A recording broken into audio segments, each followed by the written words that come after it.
Le 23 décembre 1944, à 14h47 précise, l'Unteroffizier Werner Krauss se tenait devant l'entrée du camp de Papago Park, près de Phoenix, en Arizona. Il était couvert de boue et grelottait malgré une température pourtant clémente d'environ 20 degrés. Cela faisait 6 jours qu'il était libre. 6 jours depuis qu'il avait rampé dans un tunnel long de plus de 50 mètres. 6 jours depuis qu'il avait traversé à pied plus de 70 kilomètres du désert de Sonora. 2 fois, il avait frôlé la mort par déshydratation. Et maintenant, il revenait se rendre. La raison était simple, presque absurde. À travers le grillage, il avait aperçu le menu de Noël du camp, affiché sur le tableau d'annonce. Dinde rôtie farcie, purée de pommes de terre, 3 sortes de tartes. Véré n'avait pas vu une telle abondance depuis 1941. Son officier supérieur, au camp de prisonniers, lui avait toujours répété que ces menus n'étaient qu'un outil de propagande américaine destiné à briser le moral allemand. Les gardes affirmaient aussi que les photos du Grand Canyon exposées à la bibliothèque du camp étaient des trucages hollywoodiens conçus pour donner de l'Amérique une image plus grandiose qu'elle ne l'était réellement. Werrer les avait crus. Il avait participé au creusement du tunnel pendant 4 mois. Il s'était évadé avec 24 autres hommes dans la nuit du 16 décembre. Et voilà que 6 jours plus tard, il se présentait au portail du camp, demandant à rentrer, incapable de chasser de son esprit l'idée d'une part de tarte. Le soldat chargé d'enregistrer son retour était le caporal James Mitchell, originaire de Tucson. Affecté à Papago Park depuis son ouverture en mai 1943, Mitchell avait déjà accueilli plus de 300 prisonniers allemands. Il les avait vus monter un orchestre de 32 musiciens. Il avait confisqué à 3 reprises le matériel interdit de leur terrain de volley-ball. Et il avait entendu toutes les excuses imaginables pour justifier une tentative d'évasion. Mais celle-ci était inédite. Mitchell demanda à Werrer de répéter. D'un anglais appliqué, presque scolaire, Werrer expliqua qu'il avait vu le menu de Noël. Il voulait savoir si la dinde était vraie. Mitchell confirma. Werrer demanda alors pour les tartes. Il y aurait de la pomme, de la citrouille et de la noix de pécan. Werrer s'assit lentement par terre et enfouit son visage dans ses mains. Mitchell appela aussitôt le commandant du camp. En décembre 1944, le camp de Papago Park comptait environ 3700 prisonniers de guerre allemands. La plupart avaient été capturés en Afrique du Nord, des vétérans aguerris de l'Afrika Korps de Rommel, passés par la Libye, la Tunisie et l'Égypte. Entre 1942 et 1943, ils s'étaient rendus aux forces britanniques et américaines avant d'être transférés aux États-Unis et répartis dans des dizaines de camps à travers le pays. L'Arizona en accueillait plus que la plupart des États. Son climat rappelait celui de l'Afrique du Nord et l'économie locale manquait de bras pour les champs de coton, les vergers et les fermes. Selon la Convention de Genève, les prisonniers n'étaient pas obligés de travailler, mais l'ennui poussait la majorité à se porter volontaires. Ils étaient payés 80 cents de l'heure en monnaie du camp, utilisable à la cantine pour acheter bière, cigarettes, barres chocolatées ou magazines. Beaucoup refusant de croire que tout cela soit réel. Lieutenant Jürgen Wattenberg se trouvait à Papago Park depuis septembre 1943. Avant la guerre, il avait servi dans la marine allemande au sein de la flotte de sous-marins et commandé plusieurs U-boots dans l'Atlantique. Capturé par les Britanniques en 1941, après que son bâtiment eût été coulé près de l'Islande, il avait passé 2 ans dans des camps britanniques avant d'être envoyé au Canada, puis aux États-Unis. Lorsqu'il arriva à Papago Park, Wattenberg s'attendait à un régime sévère. Discipline militaire rigide, nourriture rationnée, travail pénible. Il découvrit tout autre chose, une bibliothèque, un théâtre, des cours éducatifs et 3 repas par jour comprenant de la viande. Il n'y crut pas une seconde, on l'avait formé à détecter la propagande. Pour lui, les Américains tentaient d'éroder le moral allemand en construisant une illusion d'abondance. La nourriture était sans doute trafiquée. Les journaux, évidemment falsifiés. Quant aux films projetés au cinéma du camp, ils n'étaient à ses yeux que des productions hollywoodiennes destinées à faire passer les États-Unis pour une nation puissante et prospère. Wattenberg mit alors en place une forme de résistance parmi les prisonniers, non pas une résistance armée, mais une résistance intellectuelle. Il créa un comité clandestin composé d'officiers supérieurs qui se réunissaient chaque semaine pour analyser les conditions du camp et élaborer des théories sur les méthodes de tromperie américaines. Le comité passait au crible tout ce qui circulait dans le camp. Journaux, revues, livres, films. Chaque document était disséqué, chaque détail examiné à la recherche de signes de manipulation. En novembre 1944, leur attention se porta sur une série de photographies du Grand Canyon récemment mises à disposition à la bibliothèque. On y voyait une gorge gigantesque, des parois rocheuses, rouges et oranges, et tout au fond, un fleuve étroit serpentant dans l'ombre. Le canyon semblait s'étendre sur des kilomètres et plonger à plus d'1 mile de profondeur. La conclusion du comité fut sans appel. Ces images forcément étaient à rendre forcément truquées. Aucune formation naturelle ne pouvait atteindre de telles dimensions. L'échelle n'avait aucun sens. Selon eux, les Américains avaient fabriqué ces photos dans un studio hollywoodien afin d'impressionner, voire d'intimider, les prisonniers allemands. Wérer Kroos avait assisté à 3 réunions de ce comité avant l'évasion. Il avait 24 ans. Incorporé dans la Wehrmacht au début de la guerre, il avait combattu en France puis en Afrique du Nord. Les Britanniques l'avaient capturé près d'El Alamein en novembre 1942.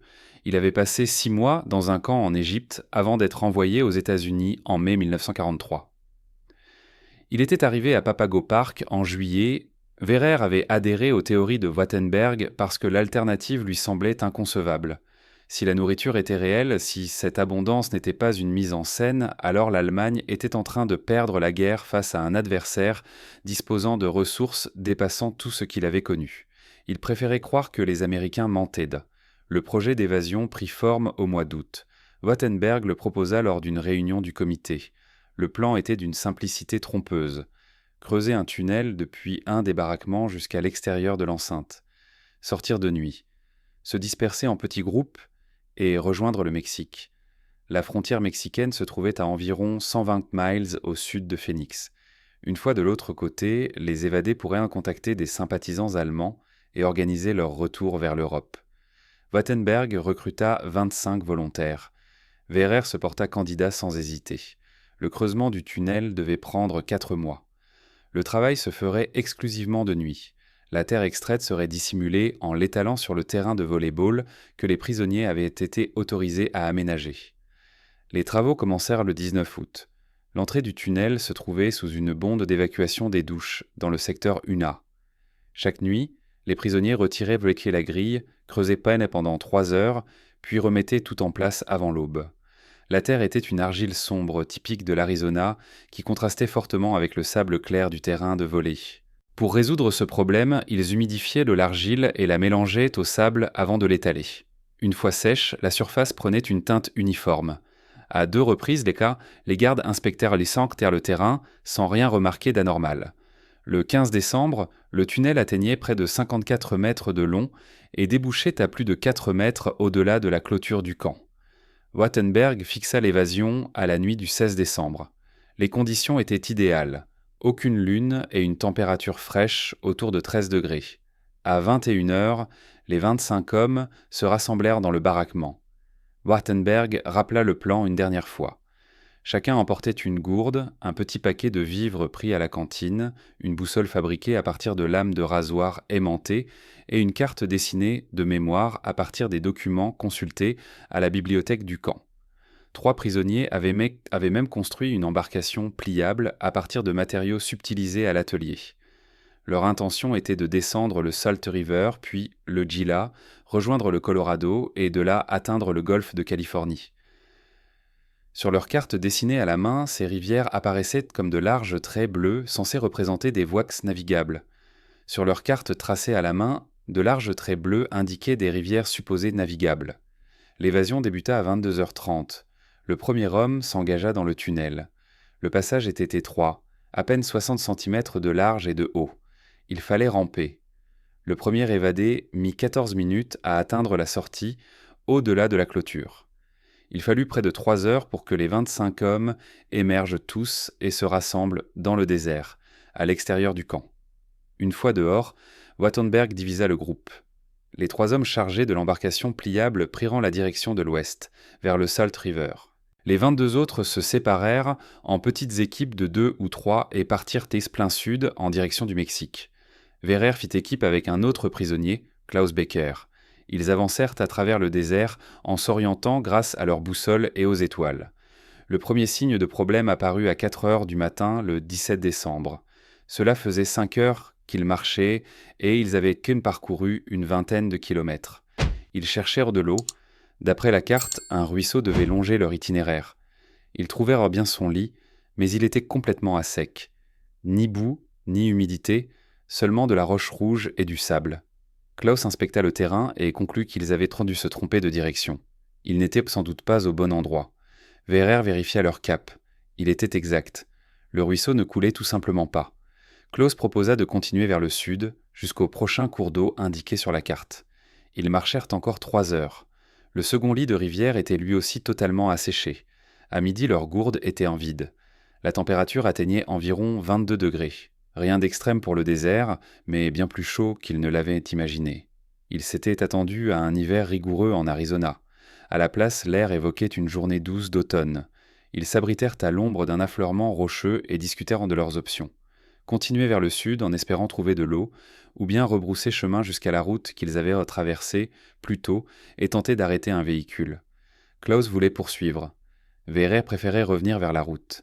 Ils débattirent pendant 20 minutes avant de trouver un compromis, encore 2 heures vers le sud. S'ils ne trouvaient rien, ils feraient demi-tour. À 15h30, ils découvrirent un 3e lit de ruisseau. Lui aussi était sec. Werrer insista pour revenir vers la route. Klaus finit par accepter. Ils firent demi-tour et marchèrent vers le nord. Ils atteignirent la route à 18h20 alors que le soleil déclinait. Ils avaient en marché 19 heures, sans eau depuis 6. Les lèvres de Werrer étaient fendillées, sa bouche avait un goût métallique. Klaus respirait par la bouche et toussait sans cesse. Ils s'assirent au bord de la chaussée et attendirent Ron. À 18h47, un pick-up apparut. Les 2 hommes se levèrent et agitèrent les bras. Le véhicule s'arrêta. Le conducteur était un ouvrier agricole mexicain nommé Miguel Hernandez, employé dans une plantation de coton située à une dizaine de kilomètres à l'est. Il vit 2 hommes en haillons, couverts de poussière, et leur demanda en espagnol s'ils avaient les besoins d'aide. Werrer ne comprenait pas la langue, mais saisit l'intention. En anglais, il expliqua qu'ils étaient des prisonniers allemands évadés du camp de Papago et qu'ils avaient désespérément besoin d'eau. Miguel leur tendit une cruche qu'il avait dans son camion. Werrer but jusqu'à en avoir la nausée. Klaus, plus prudent, avala quelques gorgées à la fois. Miguel leur demanda où ils comptaient aller. Werrer répondit « Le Mexique ». Miguel éclata de rire.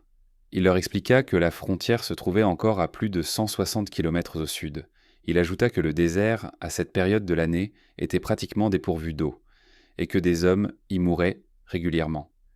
Miguel leur proposa de les ramener au camp de Papago Park. Werrer et Klaus échangèrent quelques mots en allemand. Klaus voulait continuer, malgré tout. Werrer, lui, préférait accepter l'offre. Ils se disputèrent au bord de la route, tandis que Miguel attendait, moteur allumé. Finalement, Klaus céda. Ils montèrent néant dans le pick-up. Miguel les ramena jusqu'au camp et les déposa devant le portail principal à 19h20, le 17 décembre. Ils n'avaient été libres que 21 heures. Les 3 prisonniers partis avec l'embarcation pliable connurent une expérience encore plus amère. Ils atteignirent le Salt River à 6h du matin, le 17 décembre. Là où leur carte indiquait un large cours d'eau navigable, ils ne trouvèrent qu'un lit désert. Pas un filet d'eau, ni même un écoulement réduit, seulement du sable et des pierres. Les 3 hommes restèrent immobiles sur la berge, asséchés, fixant le vide. Puis l'un d'eux, l'Oberreiter Hans Schmidt, se mit à rire. Il riait sans pouvoir s'arrêter, jusqu'à devoir s'asseoir. Les 2 autres lui demandèrent ce qui lui prenait. Hans leur expliqua qu'il venait de comprendre que les Américains n'avaient probablement pas falsifié les photos du Grand Canyon. S'ils laissaient volontairement des prisonniers consulter des cartes montrant des rivières inexistantes, ils n'avaient aucune raison d'inventer des formations géologiques. Le Grand Canyon devait être réel. L'Allemagne était en train de perdre la guerre face à un pays où, dans certains endroits, l'eau était si abondante qu'elle avait creusé des gorges profondes d'1 mile, et où, ailleurs, des rivières entières disparaissaient pendant la moitié de l'année.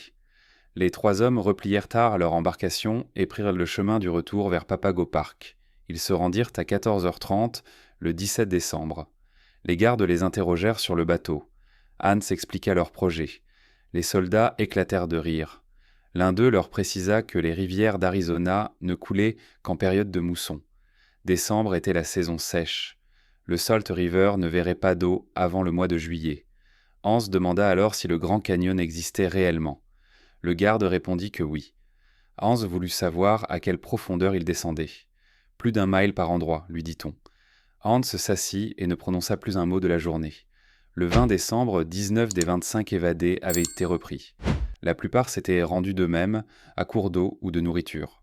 2 furent retrouvés inconscients, victimes de déshydratation, et transportés dans un hôpital civil. Les 6 derniers étaient toujours en fuite. Wattenberg en faisait partie. Il avait parcouru une distance bien supérieure aux autres et avait atteint un point situé à plus de 100 km au sud de Phoenix lorsqu'un adjoint du shérif le remarqua marchant le long d'une route secondaire. Le policier s'arrêta et lui demanda où il allait. Wattenberg répondit « Au Mexique ». Le shérif lui demanda s'il avait de l'eau. Wattenberg admit que non. L'homme lui proposa alors un choix simple, rentrer au camp dans la voiture de police ou continuer à pied et mourir très probablement dans les 24 heures. Wattenberg choisit la voiture. Il fut reconduit à Papago Park à 16h20 le 21 décembre.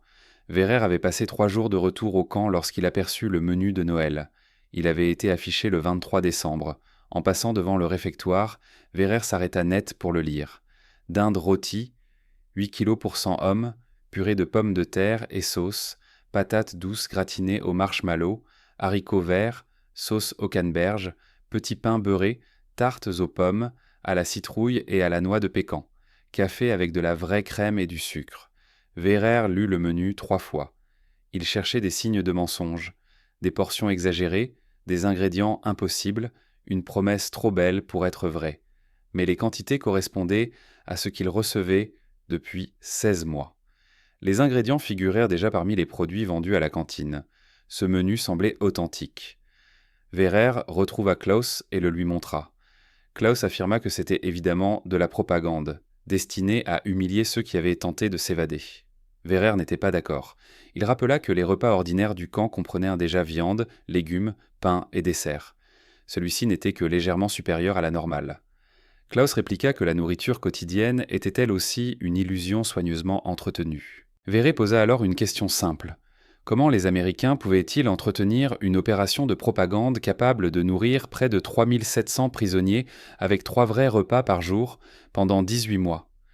Klaus n'eut aucune réponse. Le repas de Noël fut servi à 18h, le 25 décembre 1944. Vérer et Klaus entrèrent au réfectoire avec environ 400 autres prisonniers de leur secteur. Les tables étaient décorées de flocons de neige en papier fabriqués à l'atelier du camp. Les gardes avaient installé un petit sapin de Noël orné de guirlandes et de lumières. Un tourne-disque diffusait des chants de Noël américains. Vérer prit place à une table avec Klaus et 4 autres hommes. Les serveurs apportèrent les plats. De véritables tranches de dinde rôties déposées dans les assiettes. Une purée de pommes de terre nappée de sauce encore fumante. Des patates douces cuites au four recouvertes d'une couche de marshmallow caramélisé, des haricots verts au beurre, de la sauce au canneberge, des petits pains tout juste sortis du four. Vérer saisit sa fourchette et commença à manger. La dinde était tendre et juteuse, la purée parfaitement lisse. La sauce contenait une vraie graisse de volaille. Il mangeait lentement, cherchant le moindre indice de tromperie. Mais le goût était authentique, la texture exacte. La chaleur des plats prouvait qu'ils venaient d'être préparés et non réchauffés à partir de réserve. Après le plat principal, on servit les desserts. Vérer choisit la tarte aux pommes. La pâte était friable, la garniture sucrée et encore tiède, parfumée à la cannelle. Il n'avait pas mangé de tarte aux pommes depuis 1939, en Allemagne. Celle-ci était différente, plus sucrée, plus épicée, avec des morceaux de pommes plus épais. Mais c'était indéniablement une vraie tarte, faite avec de vrais ingrédients, par des gens qui savaient cuisiner. Vérer termina sa part et s'adossa à sa chaise. Klaus mangeait une tarte à la citrouille. Son visage reflétait exactement ce que Vérer ressentait, une confusion profonde, mêlée à quelque chose qui ressemblait à du chagrin. Si cette nourriture était réelle, si l'Amérique pouvait offrir un repas de Noël à des milliers de prisonniers ennemis tout en menant une guerre sur 2 continents, alors l'Allemagne avait déjà perdu. Non pas à cause de tactiques supérieures ou de soldats plus valeureux, mais parce que les Américains disposaient de tant de ressources qu'ils pouvaient se permettre d'être généreux avec leurs adversaires. Le commandant du camp, le colonel William Holden, avait été affecté à Papago Park dès son ouverture en mai 1943. Sa mission consistait à faire respecter la Convention de Genève, à maintenir l'ordre et à empêcher les évasions. Celle du 16 décembre avait constitué la plus grave faille de sécurité de toute l'histoire du camp. Holden ordonna une enquête complète. Le tunnel fut découvert le 17 décembre, lorsqu'un garde remarqua que la grille d'évacuation des douches n'était pas correctement fixée. Même les ingénieurs de l'armée, appelés à l'examiner, furent impressionnés. Près de 54 mètres de long, 60 centimètres de large et de haut, des étais solides en planches récupérées sur des caisses de transport, un système de ventilation improvisé à partir de papier roulé. Le tunnel représentait plus de 300 heures de travail. Holden voulait comprendre comment 25 hommes avaient pu creuser pendant 4 mois sans être découverts. L'enquête s'acheva le 28 décembre. Elle révéla que les prisonniers avaient exploité 2 failles majeures dans la sécurité du camp. D'abord, le terrain de volley-ball avait servi de couverture idéale pour dissimuler la terre extraite. Ensuite, les inspections avaient toujours eu lieu de jour lorsque l'entrée du tunnel était refermée et invisible. Holden imposa de nouvelles mesures. Inspection nocturne aléatoire, comptage quotidien dans tous les baraquements, surveillance renforcée des équipes de travail. Mais il tira aussi une autre conclusion. L'évasion avait échoué, non pas à cause d'une sécurité américaine irréprochable, mais parce que les prisonniers avaient profondément mal compris la géographie de l'Arizona. Ils s'étaient échappés dans un désert qu'ils imaginaient semblable à l'Afrique du Nord. À la place, ils avaient redécouvert un territoire sans eau, aux écarts de température extrêmes et aux distances impossibles à parcourir à pied sans préparation adéquate. Le 29 décembre, Holden convoqua Wattenberg pour un entretien. Holden cherchait à comprendre sur quelles hypothèses reposait le plan d'évasion. Wattenberg lui expliqua quelles cartes ils avaient utilisées, les rivières qu'ils avaient prises pour des voies navigables, les distances qui, sur le papier, semblaient infranchissables. Holden l'interrogea ensuite sur l'embarcation. Wattenberg reconnut qu'elle avait été conçue en partant du principe que les rivières de l'Arizona coulaient toute l'année, comme celles d'Europe. Holden lui demanda s'il n'avait pas envisagé de se renseigner auprès des gardes sur la géographie locale. Wattenberg répondit qu'il ne leur faisait pas confiance. Il avait supposé que toute information venant d'eux ne serait qu'une forme supplémentaire de propagande, destinée à décourager toute tentative de fuite. Alors Holden ouvrit le tiroir de son bureau et en sortit une photographie. Elle montrait le Grand Canyon depuis le point de vue de Bright Angel. La gorge s'étendait à perte de vue dans toutes les directions et tout en bas, le fleuve Colorado apparaissait comme un simple trait sombre. Holden demanda à Wattenberg s'il avait déjà vu cette image à la bibliothèque du camp. Wattenberg répondit que oui. Holden lui demanda alors s'il la croyait authentique. Wattenberg hésita. Pendant 2 ans, il avait été convaincu qu'elle était fausse. Mais après avoir traversé le désert d'Arizona et constaté que certaines rivières figurant sur les cartes n'existaient pas, il ne savait plus distinguer ce qui relevait de la réalité ou de la manipulation. Holden lui affirma que la photographie était réelle. Le Grand Canyon mesurait plus de 400 km de long, atteignait près de 30 km de largeur par endroits et plongeait à plus d'1 mile de profondeur. Il se trouvait à environ 350 km au nord de Phoenix. Holden proposa alors d'organiser une visite sur place pour Wattenberg et les autres participants à l'évasion. Le déplacement fut fixé au 14 janvier 1945.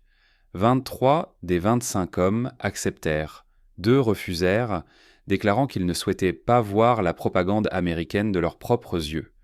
Le groupe voyagea dans 2 autobus militaires, escortés par 8 gardes. Le trajet dura 6 heures. Ils s'arrêtèrent déjeuner dans un dîner au bord de la route, à Flagstaff. Les prisonniers furent autorisés à manger à l'intérieur parmi les clients civils. Wehrer commanda un hamburger et un Coca-Cola. Le sandwich était imposant, une généreuse portion de bœuf garnie de laitue, de tomates, de cornichons et d'oignons dans un pain grillé. Le Coca-Cola arriva dans une bouteille en verre remplie de glace. Wehrer mangea lentement, observant les Américains autour de lui consommer des repas similaires sans manifester la moindre impression d'exceptionnel.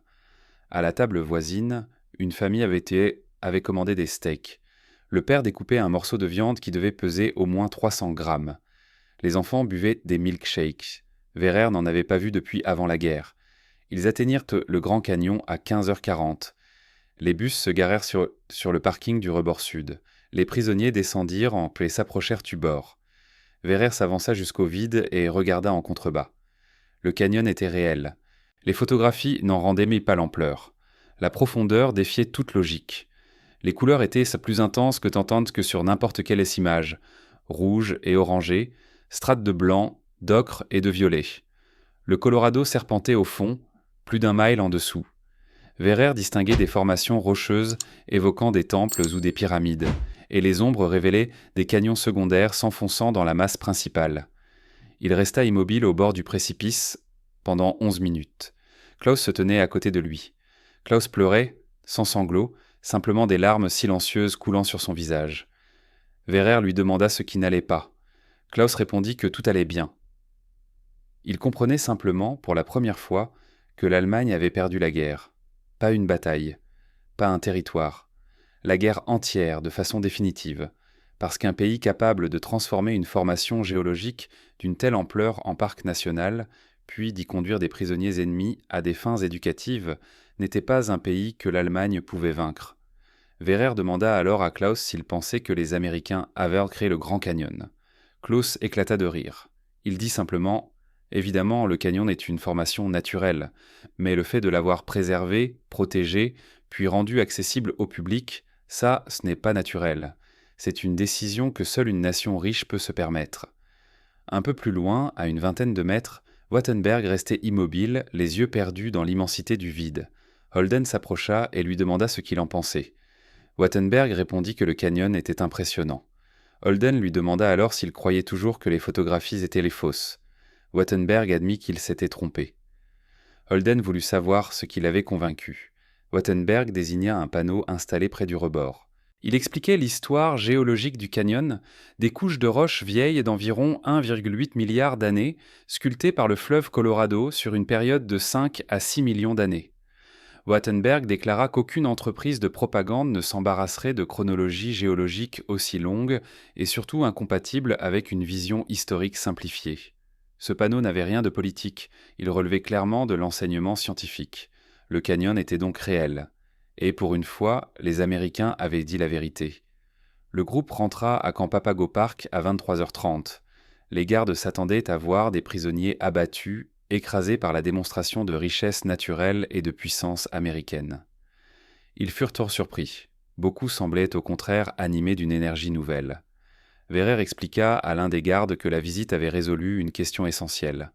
Pendant 18 mois, les prisonniers s'étaient demandé si les conditions du camp étaient le reflet d'une réelle abondance ou le fruit d'une mise en scène sophistiquée. Le Grand Canyon apportait la réponse. Ce n'était pas une illusion. L'Amérique était réellement aussi riche et puissante que le laissait entendre la vie à Papago Park. Et, étrangement, cette certitude lui procura un soulagement. Il n'avait plus besoin de douter de tout. Il pouvait accepter une vérité simple, la guerre était terminée, et l'Allemagne avait perdu. Le camp de Papago Park continua d'accueillir des prisonniers allemands jusqu'à la fin de la guerre, en mai 1945. Après la capitulation, le processus de rapatriement fut mis en place. Il dura 9 mois. Verrer faisait partie des derniers groupes renvoyés en Allemagne. Il arriva à Hambourg le 3 février 1946. Le pays était en ruine. Hambourg avait été bombardé à plusieurs reprises. Des quartiers entiers n'étaient munis plus que des amas de gravats. La nourriture manquait, le chauffage aussi, les logements étaient détruits ou inhabitables. Verrer passa sa première nuit dans un centre pour personnes déplacées. Le dîner y fut servi à 18h, une soupe claire, quelques pommes de terre, un petit morceau de pain. Il mangea en silence, pensant à Papago Park, à la dinde de Noël, à la tarte aux pommes, au hamburger mangé à Flagstaff. À cette abondance qui lui avait semblé être de la propagande, mais qui s'était révélée parfaitement réelle. Après son retour, Verrer s'installa à Cologne et trouva un emploi de traducteur, de l'anglais vers l'allemand. Son séjour à Papago Park avait considérablement amélioré sa maîtrise de la langue. Il l'avait apprise en lisant des journaux et des magazines américains à la bibliothèque du camp et en regardant des films projetés au cinéma.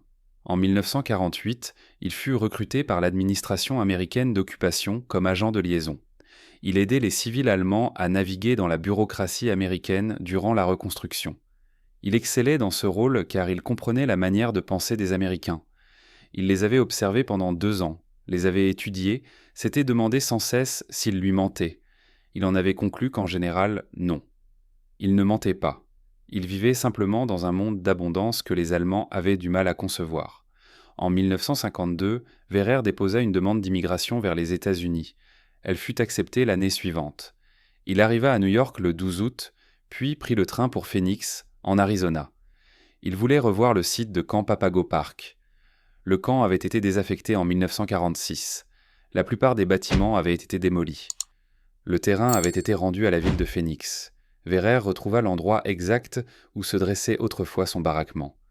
Le terrain de volley-ball avait disparu, l'entrée du tunnel aussi. Tout le camp avait été effacé, comme s'il n'avait jamais existé. Seul le désert demeurait inchangé, sec, brûlant, austère, et pourtant beau à sa manière. Il prit ensuite un bus jusqu'au Grand Canyon. Debout sur la rive sud, il regarda à nouveau dans le vide. C'était exactement comme dans son souvenir de janvier 1945. La même profondeur vertigineuse, les mêmes couleurs éclatantes, la même impression que la nature était capable de créer quelque chose qui dépassait l'entendement humain. Verrer repensa aux réunions du comité de Wattenberg, aux théories complexes sur la propagande américaine, à cette conviction tenace que rien ne pouvait être aussi bon que cela en avait l'air. Il réalisa qu'il avait passé 2 années de sa vie à croire des mensonges, simplement parce que la vérité lui avait paru trop invraisemblable. De retour à Phoenix, Verrer trouva un emploi d'ingénieur. Il épousa une Américaine en 1955. Ils eurent 3 enfants. Il devint citoyen américain et passa le reste de sa vie en Arizona. Il ne retourna jamais en Allemagne. Lorsqu'on l'interrogeait sur la guerre, il parlait de Papago Park, du tunnel, de l'évasion, des rivières asséchées, de la dinde de Noël, du Grand Canyon. Il expliquait qu'il avait appris davantage sur l'Amérique pendant ces 2 années de captivité qu'il n'aurait pu en apprendre en 20 ans de liberté.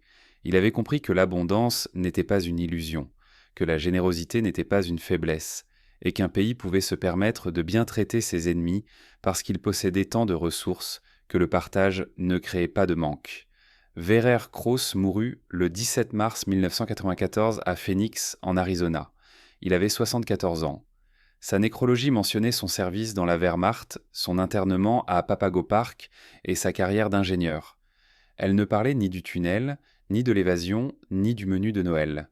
Mais lors de ses funérailles, l'un de ses enfants raconta l'histoire, celle d'un jeune soldat allemand qui s'était évadé d'un camp de prisonniers pour s'y rendre 6 jours plus tard, incapable d'arrêter de penser à une part de tarte. Celle d'un homme qui avait découvert que le Grand Canyon existait réellement, et compris ce que cela signifiait pour la guerre, pour son pays et pour son avenir.